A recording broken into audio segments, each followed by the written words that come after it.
रुबीना नाज मौसम बहुत ही खुशगवार था। जंगल में परिंदों और जानवरों की प्यारी प्यारी आवाज़ें गूंज रही थीं।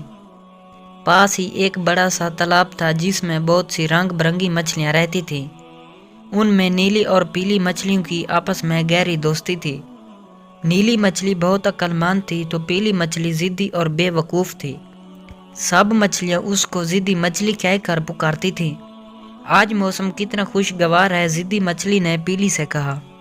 इस मौसम में हम तैराकी करेंगे। जिद्दी मछली की बात पर नीली मछली उसके साथ ही तैरने लगे।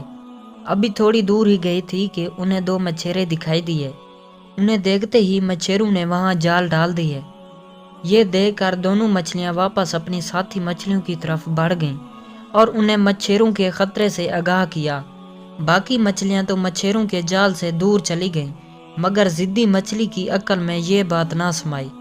दूसरी जानब नीली मछली अपनी दोस्त जिद्दी मछली को अकेला नहीं छोड़ना चाहती थी, इसलिए उसने जिद्दी मछली को समझाया, देखो मेरी प्यारी दोस्त, इस वक्त यहाँ खतरा है, हमें यहाँ से फौरन भाग जाना चाहिए।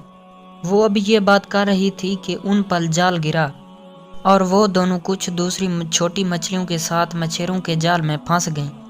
जब मछेरों ने जाल की सब मछलियां एक टोकरी में डाली तो नीली मछली को बेदम देखकर बोला, ये तो मरी हुई है, ये मेरे किसी काम की नहीं। ये कहकर उसने नीली मछली को वापस तालाब में फेंक दिया और बाकी मछलियों को चाकू से काटने लगा। जब जिद्दी मछली को काटा गया तब उसे एहसास हुआ कि काश मैं जिद ना करती तो इस वक्त मेरा ये हाल ना होता। इस तरह जिद्दी मछली को सज़ा मिल गई और नीली मछली की बरकत तरकीब से उसकी जान बच गई। दोस्तों, उम्मीद करते हैं हमारी आज की वीडियो आपको बहुत पसंद आई होगी। अगर हमारी ये वीडियो आपको बहुत पसंद आई है तो इसको लाइक कर दें। अगर आपने हमारा यूट्यूब चैनल अभी तक सब्सक्राइब नहीं किया तो इसको ज़रूर सब्सक्राइब कर लें, ताकि आपको इस तरह की मज़ीद उर्दू कहानी वाली वीडियोस फौरी मिलती रहें और आप आसानी से देख सकें। मिलते हैं किसी और नेक्स्ट वीडियो में, तब तक के लिए।